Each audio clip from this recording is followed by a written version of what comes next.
नमस्कार विद्यार्थी मित्रांनो, इजुमॉल या ऑनलाईन प्लॅटफॉर्मवर आपल्या सर्वांचं खूप खूप स्वागत आहे। तर आज आपण इथं एक 10वीचा जो काही नवीन सिलेबस आहे त्या सिलेबसबद्दल या ठिकाणी चर्चा करणार आहोत। जसं की 10वीचा सिलेबस म्हणजे अगदी आता दिवाळीच्या टर्मच्या नंतरचा आपला भाग सुरू झालेला आहे। बऱ्याच जणांचा सिलेबस जो आहे तो अगदी संपत आलेला आहे किंवा अगदी थोडाफार शिल्लक राहिलेला आहे असं आपल्याला म्हणता येईल। तर या ठिकाणी आपल्याला जाणून घ्यायचं आहे की नेमकं आपल्याला कोणत्या पद्धतीची स्ट्रॅटेजी असली पाहिजे, आपण कोणत्या पद्धतीनं अभ्यासाची सुरुवात केली पाहिजे किंवा आपण अभ्यास करत असताना नेमकं काय कोणत्या पद्धतीने अभ्यास केला पाहिजे किंवा कशा पद्धतीने आपल्याला त्याचं नियोजन केलं पाहिजे जेणेकरून आपल्याला त्याच्यापासून जास्तीत जास्त फायदा व्हायला पाहिजे किंवा जास्तीत जास्त मार्क्स मिळाले पाहिजेत किंवा जास्तीत जास्त कन्सेप्ट जे आहेत ते आपल्या क्लिअर झाला पाहिजेत। हा या व्हिडिओच्या माध्यमातून आपल्याला देण्याचा एक प्रयत्न आहे। तर आपण बघूयात की इथं आपल्याला टायटल दिसतंय की 10वी बोर्ड परीक्षा 2025।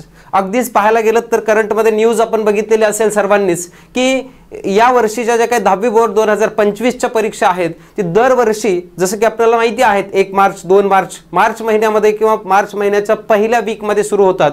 पण या वर्षी मात्र हा पॅटर्न बदललेला आहे आणि तो नक्कीच तुम्हाला माहिती असेल किंवा तुम्ही न्यूजमध्ये बघितलेलं असेल। तर तुमचे जे पेपर्स आहेत तर अगदी 10 दिवसांनी लवकर म्हणजे अगोदर पेपर होण्याची शक्यता आहे। म्हणजेच सध्या टेंटेटिव्ह जो काही वेळापत्रक बोर्डाने दिलेला आहे ते जवळपास 20 फेब्रुवारीच्या जवळपासचं तुम्हाला पाहायला मिळेल। म्हणजे मार्चमध्ये सुरू होण्याच्या बदल्यामध्ये आता ज्या वेळेस या वर्षीच्या ज्या एक्झाम आहेत म्हणजे स्टेट बोर्ड महाराष्ट्र स्टेट बोर्डच्या एक्झाम त्या अगदी होणार आहेत आपल्या कधी तर फेब्रुवारीच्या 20 तारखेच्या म्हणजे शेवटच्या आठवड्यात म्हटलं तरी चालेल।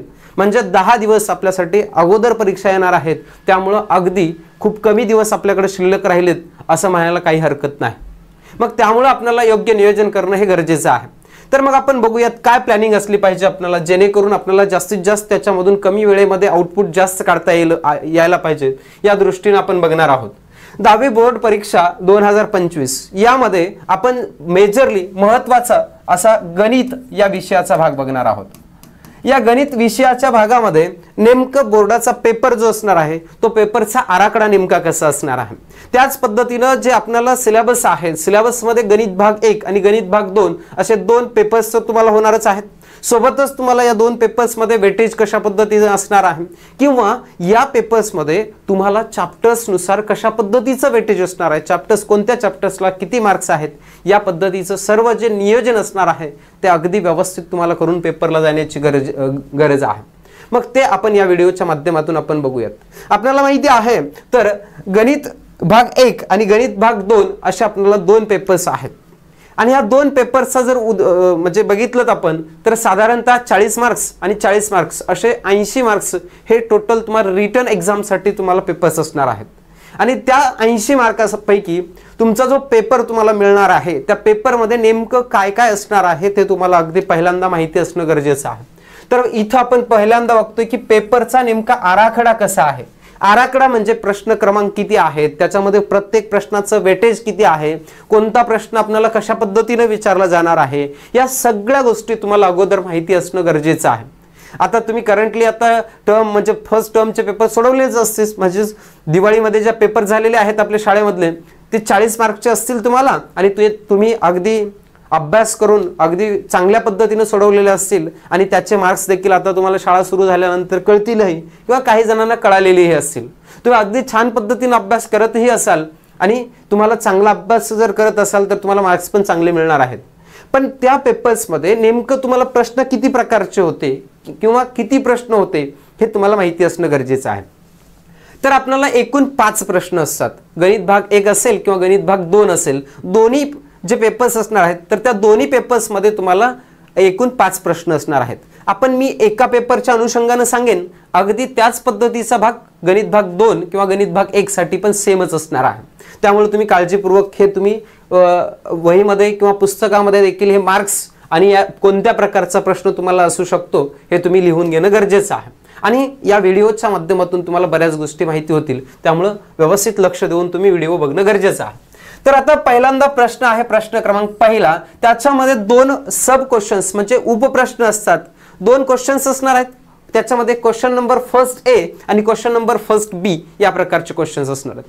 पहिला क्वेश्चन जो आहे तो MCQ टाईप, म्हणजेच त्याला म्हणतो आपण बहुपर्यायी प्रश्न. म्हणजे एखादा क्वेश्चन दिला जाईल आणि त्याच्यानंतर मात्र तुम्हाला त्याच्या खाली 4 ऑप्शन्स दिले जातील. अगदी सोप्या पद्धतीचा प्रश्न म्हटलं तरी चालेल आणि त्या प्रकारचा प्रश्न तुम्हाला असेल. याच्यामध्ये मात्र तुम्हाला एकूण 4च प्रश्न विचारले जाणार आहेत आणि इथं आपण जे गुण दिलेले आहेत ते गुण आणि त्याच्यामध्ये विकल्पासह गुण दिलेले आहेत. म्हणजे विथ ऑप्शन किती मार्क्स असणार आहेत त्या प्रश्नासाठी हे पण आपल्याला या ठिकाणी बघायचं आहे. 4 गुण आहेत, 4 प्रश्न आहेत, म्हणजे प्रत्येक प्रश्नासाठी तुम्हाला 1 मार्क्स असतो. त्याच्यानंतर याच्यामध्ये विकल्पासह म्हणजे ऑप्शन तुम्हाला नाहीच, जेवढे 4 प्रश्न आहेत अगदी तेवढे सगळे प्रश्न तुम्हाला सोडवायचे आहेत. त्यामुळे तुम्हाला इथं ऑप्शन सहित तेवढेच मार्क्स असणार आहेत, म्हणजे 4च मार्क्स तुम्हाला पाहायला मिळत आहेत. त्यानंतर आहे तुम्हाला त्याच्यामध्येच एक दुसरा क्वेश्चन म्हणजे क्वेश्चन नंबर फर्स्ट बी. पहिला बी मध्ये तुम्हाला प्रश्न सोडवायचे आहेत. एकूण म्हणजे 4 प्रश्न दिले जातील आणि ते 4ही कंपल्सरी तुम्हाला प्रश्न सोडवायचे आहेत. म्हणजे या ठिकाणी देखील तुम्हाला ऑप्शन नाही. म्हणजे क्वेश्चन नंबर फर्स्ट जो आहे तुमचा याच्यामध्ये नो ऑप्शन, तुम्हाला कंपल्सरी सगळे क्वेश्चन सोडवायचे आहेत म्हणजे आहेतच. म्हणजे इथं तुम्हाला कोणताच चान्स नाही की तुम्हाला एखादा क्वेश्चन्स येत नसेल तर तो तुम्हाला स्किप करून दुसरा क्वेश्चन सोडवायचा म्हटलं तर तुम्हाला इथं ऑप्शन असणार नाही.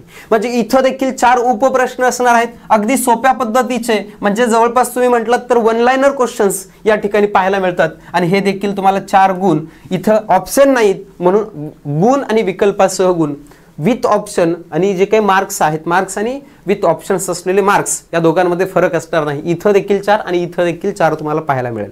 हा क्वेश्चन नंबर फर्स्ट झालेला आहे. क्वेश्चन नंबर सेकंड, याच्यामध्ये क्वेश्चन नंबर फर्स्ट आणि सेकंड यामध्ये ए आणि बी या प्रकारचे 2 सब क्वेश्चन्स असणार आहेत. यामध्ये पहिला क्वेश्चन जो आहे त्याच्यामध्ये तुम्हाला टोटल 3 ऍक्टिव्हिटी दिली जातील. काय दिले जातील तुम्हाला? ऍक्टिव्हिटी. आता ऍक्टिव्हिटी काय असतात हे सांगायची गरज नाही, कारण 9वी पासून आपण बघतोय 9वी आणि 10वीचा जो काही सिलेबस पॅटर्न आहे किंवा क्वेश्चन पेपरचा जो काही पॅटर्न आहे, आराखडा जो आहे पेपरचा अगदी सेम आहे. ऍक्टिव्हिटी म्हणजे तुम्हाला बॉक्स दिले जातील आणि फिल इन द ब्लँक्स या पद्धतीचे क्वेश्चन्स असणार आहेत. या ऍक्टिव्हिटी तुम्हाला पेपरमध्ये पाहायला मिळतात 3, पण आपल्याला अजिबात 3 सोडवायची गरज नाहीत. आपल्याला सोडवायचे त्यातल्या 2, कोणत्याही 2 तुम्ही सोडवू शकतात.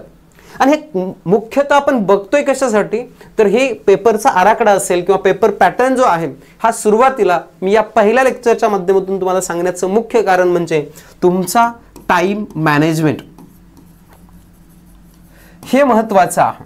कारण टाइम मॅनेजमेंट बऱ्याच जणांना कळत नाही. म्हणजे बरेच जण काय करतात की त्यांना पेपरचे रूपरेषाच माहिती नसते आणि अगदी पेपरमध्ये जातात, पेपर सोडवतात आणि म्हणतात शेवटी की मला शेवटच्या प्रश्नापर्यंत जाण्यासाठी टाइमच पुरलेला नाही. मग ही चूक आपल्याकडे व्हायला नको आहे. त्यामुळे आपण ह्या पहिल्या लेक्चरमध्ये आपण पेपरचा आराखडा किंवा पेपर पॅटर्न आपण बघतोय. टाइम मॅनेजमेंट मध्ये काय करायचं आपल्याला तर इथं म्हटलेत किती क्वेश्चन्स तुम्हाला 3 दिलेले आहेत. मग म्हणून आपण तिन्ही प्रश्न सोडवत अजिबात बसायचं नाही. आपण फक्त आपल्याला जे येतात ते 2 प्रश्न सोडवायचे आणि पुढे जायचं. आपण फिक्स जे तुम्हाला कळतात पेपरमध्ये प्रश्न वाचल्यानंतर समजतील अगदी तुम्हाला आणि त्यातल्या 2 ऍक्टिव्हिटी सोडवायच्या आहेत. प्रत्येक ऍक्टिव्हिटी जे आहे ते तुम्हाला 2 मार्क्ससाठी असणार आहे. 2 गुणिले 2 म्हणजे 4 मार्क्स तुम्हाला हे मिळणार आहेत. पण हे 3 जर ऍक्टिव्हिटी सोडवलात तर त्या 3 ऍक्टिव्हिटीचे मिळून विकल्पासह तुम्हाला 4च मार्क्स मिळणार आहेत पेपरमध्ये, जरी तुम्ही 3 सोडवलेले असतील तरी. कारण एक विथ म्हणजे ऑप्शन आहे, पर्याय आहे, तुम्हाला एक येत नसेल तर दुसरा सोडवा म्हणून सोडवायचे आपल्याला. तिसराही प्रश्न जर टाइम मिळाला शेवटी. पण सध्यापुरतं पेपर ज्यावेळेस सोडवत असाल तुम्ही त्यावेळेस प्रामुख्यानं किंवा प्रायोरिटीनं तुम्ही पहिल्यांदा 2च ऍक्टिव्हिटी सोडवणं गरजेचं आहे. 2 ऍक्टिव्हिटी सोडवायची, एक स्किप करून पुढे जायचंय आणि आपल्याला इथे 4 गुण मिळवायचे आहेत. त्यानंतर आपल्याला अगदी पुढे जायचंय. याच्यामध्ये क्वेश्चन नंबर सेकंड आहे. याच्यामध्ये एकूण टोटल 5 क्वेश्चन्स आहेत. या 5 क्वेश्चन्स पैकी आपल्याला 4 सब क्वेश्चन्स उपप्रश्न हे 4 सोडवायचे आहेत आणि हे देखील प्रत्येकी किती गुणासाठी आहेत? 2. कारण 4 प्रश्नाचे गुण जर आपण बघितलेत तर 8 गुण होत आहेत आणि हे 8 गुण तुम्हाला मिळवणं सोपं आहे. आणि इथं 5ही प्रश्न सोडवण्याची आवश्यकता नाही. तुम्हाला 100% जे येतात, कारण हे पण तुम्ही जर बघितलं कॅटेगरीनुसार तर हे देखील तुम्हाला सोप्या कॅटेगरीमधले क्वेश्चन्स तुम्हाला पाहायला मिळतात आणि हे 5 पैकी तुम्हाला 4 प्रश्न सोडवणं गरजेचं आहे.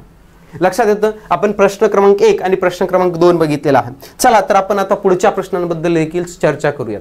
आता या ठिकाणी प्रश्न 3रा आहे. यामध्ये देखील ए आणि बी, अ आणि ब अशा प्रकारचे 2 सब क्वेश्चन्स असणार आहेत, बरोबर आहे. मग आता यामध्ये पण काय आहे, जसं तुम्ही प्रश्न दुसऱ्यामध्ये ए मध्ये ऍक्टिव्हिटी बघितलेल्या होत्या, त्यामध्ये तुम्हाला 2 मार्क्स होते एका ऍक्टिव्हिटीसाठी. मग एका ऍक्टिव्हिटीसाठी 2 गुण असतील तर तुम्हाला जे बॉक्स दिले जाणार आहेत अशा प्रकारचे, असे तुम्हाला टोटल 2 मार्क्ससाठी 4 बॉक्स दिले जातात. किती बॉक्स दिले जातात? 4. म्हणजे एका बॉक्ससाठी तुम्हाला मार्क्स असणार आहेत हाफ, अर्धा मार्क असणार आहेत. तुम्ही करेक्ट एक बॉक्स लिहिलेला असेल तर त्या ठिकाणी तुम्हाला अर्धा मार्क्स तुम्हाला मिळणार आहे.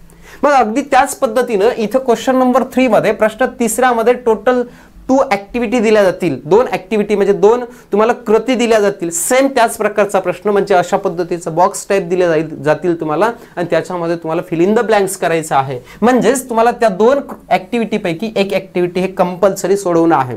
आणि हा प्रश्न मात्र तुम्हाला 3 गुणांसाठी आहे. याची जी काठिण्य पातळी आहे जे 2 गुणांचा आपण बघितला, अगदी त्याच्या थोडं पुढचा भाग म्हणजेच तुम्हाला इथं असणार आहेत असे किती बॉक्स असतील, इथं देखील एक बॉक्ससाठी अर्धा मार्कच असणार आहे. पण असे बॉक्स मात्र तुम्हाला 4च्या ऐवजी आता या क्वेश्चन मध्ये असतील तुम्हाला 6 बॉक्स असतील. म्हणजे एका बॉक्ससाठी तुम्हाला अर्धा गुण असेल आणि हे तुम्हाला मिळवायचे एक कृती सोडवल्यानंतर तुम्हाला 3 गुण तुम्हाला मिळू शकतात. आणि हे जर तुम्ही विथ ऑप्शन बघितलात तर याच्यासाठी गुण आहेत तुम्हाला 6 गुण. नेक्स्ट चला पुढे जाऊयात. क्वेश्चन नंबर 3 मधला क्वेश्चन नंबर ब क्रमांकाचा प्रश्न आहे. यामध्ये तुम्हाला 4 ऍक्टिव्हिटी आहेत, म्हणजे 4 क्वेश्चन्स आहेत, सॉरी ऍक्टिव्हिटी नाही, 4 प्रश्न आहेत. या 4 प्रश्नांपैकी 2 प्रश्न आहेत. सोपं आहे हो. का सोपं आहे? कारण 4 पैकी कोणतेही 2 ज्यांनी अभ्यास केलेला असेल त्यांना 2 सोडवणं म्हणजे साहजिक आहे, येतातच. काही अवघड असा प्रश्न या ठिकाणी असणार नाही. कारण 4 प्रश्न कोणते असतात हे देखील तुम्हाला मी सांगेनच. कारण काही जे काय IMP क्वेश्चन्स आहेत, कोणत्या धड्यावर कोणता प्रश्न किती मार्क्सला येऊ शकतो हे निश्चित मी तुम्हाला सांगणार आहे. त्यामुळे तुम्ही या ठिकाणी सगळं व्यवस्थित लक्ष देऊन बघणं गरजेचं आहे. मग 4 पैकी तुम्हाला किती सोडवायची? तिथे फक्त 2च प्रश्न सोडवायचे आहेत. आणि हा देखील प्रत्येकी जो प्रश्न असणार आहे प्रत्येकी 3 गुणांसाठी, म्हणजे 2 प्रश्नांचे मार्क्स होणार आहेत तुमचे 6 गुण.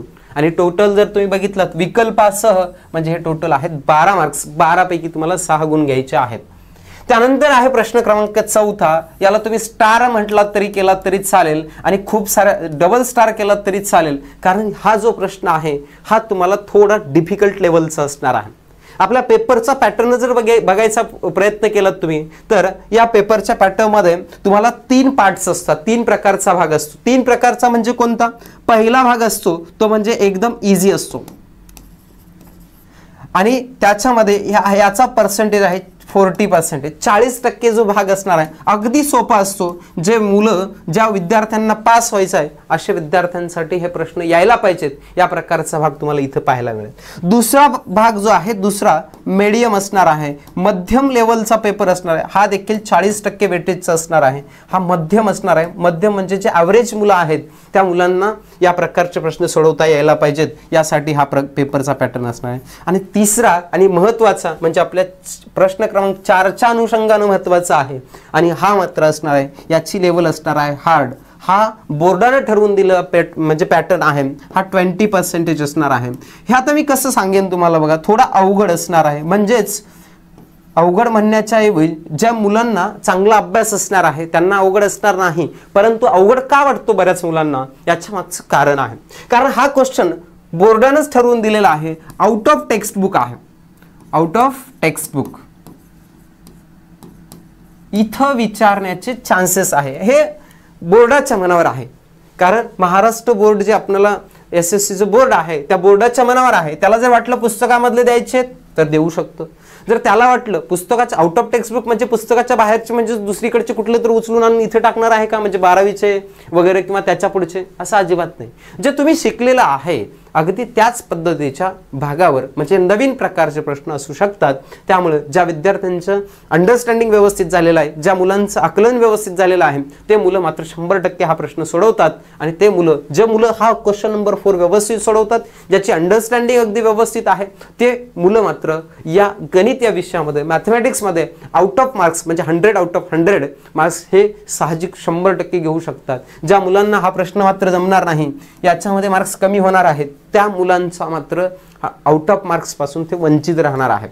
त्यामुळे हा प्रश्न महत्त्वाचा आहे, म्हणूनच म्हटलेला आहे मी याला डबल स्टार केला तरी चालेल. आणि आपण या ज्या काही पुढे टेस्ट म्हणजे आपल्या जे काही व्हिडिओची सिरीज होणार आहे याच्यामध्ये आपण जास्तीत जास्त प्रश्न क्रमांक 4 सोडवण्याचा प्रयत्न करणार आहोत, किंवा जास्तीत जास्त पद्धतीनं वेगवेगळ्या पद्धतीनं आपण याचं अंडरस्टँडिंग करण्याचा विचार आपण करणार आहोत. त्यामुळे आता ह्या इथं पण तुम्हाला ऑप्शन आहे, 3 आहेत टोटल क्वेश्चन्स. या 3 क्वेश्चन्स पैकी तुम्हाला फक्त सोडवायचे आहेत 2, आणि ही 4 मार्काला क्वेश्चन्स असल्यामुळं याची लेवल मात्र थोडी अवघड आहे असं आपण म्हणता येईल. आणि हे विकल्पासह विथ ऑप्शन जर बघितलं 3 क्वेश्चन्स असल्यामुळं 3 क्वेश्चनचे 4 मार्क्सचा जर विचार केला तर तुम्हाला 12 गुण असणार आहे. त्यानंतर आहे क्वेश्चन नंबर 5. क्वेश्चन नंबर 5 मध्ये तुम्हाला टोटल किती ऍक्टिव्हिटी टोटल 2 क्वेश्चन्स आहेत. Out of 2 1 questions sub questions solve करायचा आहे, आपल्याला सोडवायचा आहे. 2 प्रश्नांपैकी 1 प्रश्न सोडवायचा आहे. आणि अगदी मी तुम्हाला सांगितलेल्या पद्धतीनंच या 2 म्हणजे या 3 प्रश्नांपैकी अगदी सगळेच्या सगळे प्रश्न टेक्स्टबुकच्या बाहेरचे असतील असं नाही. यातले कमीत कमी एखादा प्रश्न तर तुम्हाला पेपरमधला म्हणजे तुमच्या सिलेबसमधला येणार आहे, जे की तुम्ही प्रॅक्टिस सेटमध्ये असेल, सराव संचामध्ये असेल, प्रॉब्लेम सेटमध्ये असेल, किंवा सोडवलेल्या उदाहरणामध्ये असेल. या कुठं ना कुठं तुम्ही सोडवलेलं असणार आहे. मग आता याच्यामध्ये जर तुम्ही बघायचा विचार केला तर क्वेश्चन नंबर 5 मध्ये देखील अशाच पद्धतीचा भाग असणार आहे. इथं देखील तुम्हाला अंडरस्टँडिंगनुसार इथं देखील क्वेश्चन सोडवायचा आहे, आणि त्यामुळे हा प्रश्न देखील तुम्हाला महत्त्वाचा आहे. आणि याचं मार्क्सचं वेटेज असणार. एकच क्वेश्चन सोडवायचं आहे, एका क्वेश्चनसाठी तुम्हाला 3 गुण आहेत, आणि विकल्पासह जर बघितलात तुम्ही तर अगदी 6 मार्क्स तुम्हाला या ठिकाणी असणार आहेत. आता तुम्ही हे सगळ्या पेपर्सचा जो काय आराखडा बघितला, टोटल आपल्याला 5 प्रश्न आहेत म्हणून मी सांगितलं, आणि या 5 प्रश्नाची स्ट्रॅटेजी नेमकी कशा पद्धतीची असणार आहे हे आपण बघितलेलं आहे. आता याच्यामध्ये तुम्हाला काही गोष्टी समजून घ्यायच्या आहेत. तर सर्वात पहिल्यांदा पेपर सोडवत असताना विथ ऑप्शन सोडवत बसण्याची आवश्यकता नाही. तुम्ही पहिल्यांदा सोडवून घ्या पेपर सोडवत असताना कशा पद्धतीनं. तर बऱ्याच जणांचं आता पेपर झाल्यामुळे लक्षात आलेलं असेल. काही जण मला विद्यार्थी ज्यावेळेस विचारत होते, मी विचारलं मुलांना की पेपर कशा पद्धतीने सोडवले का सगळे प्रश्न. माझं म्हणणं असतं तुम्ही सोडवा. किती मार्क्सचे? 60 मार्क्स. पेपर तुमचा किती मार्क्स आहे? 60 मार्क्स. तुम्हाला घ्यायचे किती मार्क्स? 40च मार्क्स घ्यायचे, कारण आउट ऑफ 40 मार्क्सचा पेपर असणार आहे. पण विथ ऑप्शन जर विचार केला तर तुम्हाला 60 मार्क्स. पण हे 60 मार्क्स सोडवायचेत कसे? तर याच्यासाठी तुम्हाला टाइम मॅनेजमेंट महत्त्वाचं आहे. पहिल्यांदा ज्यावेळेस तुम्ही पेपर सोडवत असता त्यावेळेस पेपर सोडवत असताना प्रश्न पहिला असेल, दुसरा असेल, तिसरा, चौथा, 5वा प्रश्न सोडवत असताना एकही प्रश्न ऑप्शन्समधला सोडवायचा नाही. जेवढे तुम्हाला येतात तेवढे सगळे प्रश्न सोडवत चला तुम्ही. आणि त्याच्यानंतर जे राहिलेले आहेत म्हणजे टाइम उरणारच आहे. तुम्ही व्यवस्थित टाइम मॅनेजमेंट केल्यानंतर तुमचा टाइम उरणार आहे, कारण ह्या इतकं 2 तास म्हणजे भरपूर वेळ आहे जर व्यवस्थित नियोजन केलेलं असेल तर. आणि त्याच्यामध्ये तुम्हाला उरल्यानंतर त्याच्यानंतर शेवटी सगळ्यात प्रश्न क्रमांक 2 टाका, प्रश्न नंबर 3 टाका. ह्याच्यातले 4 पैकी अगोदर 2 सोडवलेले असणार आहेत तुम्ही उदाहरणार्थ, मग याच्यामधले 2 सोडून द्या तुम्ही, जेवढे जमतात तुम्हाला तेवढे. आणि या पद्धतीने केल्यानंतर तुम्हाला आउट ऑफ मार्क्स मिळवण्यापासून कोणीही म्हणजे वंचित ठेवू शकत नाहीत. हा झालेला आहे तुमच्या पेपरचा पॅटर्न. म्हणजे गणित भाग 1 असेल किंवा गणित भाग 2 असेल, दोन्ही भागांमध्ये अगदी तुम्हाला कशा पद्धतीनं विचार करायचा आहे किंवा कशा पद्धतीनं पेपरला जात असताना तुमची मानसिक तयारी असली पाहिजे, हे सगळं आपण या ठिकाणी बघितलेलं आहे. या ठिकाणी आपण थांबूयात आणि याच्या पुढच्या लेक्चरमध्ये आपण दोन्ही जे काही भाग आहेत, गणित भाग 1 असेल, गणित भाग 2 असेल, याच्यामध्ये प्रत्येक प्रकरण वाईज कशा पद्धतीची गुण विभागणी आहेत हे आपण बघूयात. आणि त्याच्यामुळे आपल्याला लक्षात येईल की कोणत्या चॅप्टरला आपण किती वेटेज दिलं पाहिजे, त्याचा अभ्यास कशा पद्धतीने केला पाहिजे, कोणत्या चॅप्टरमध्ये आपण वीक आहोत, त्याचा अभ्यास अजून करण्यासाठी काय गरजेचं आहे हे आपण बघूयात. थांबूयात. धन्यवाद.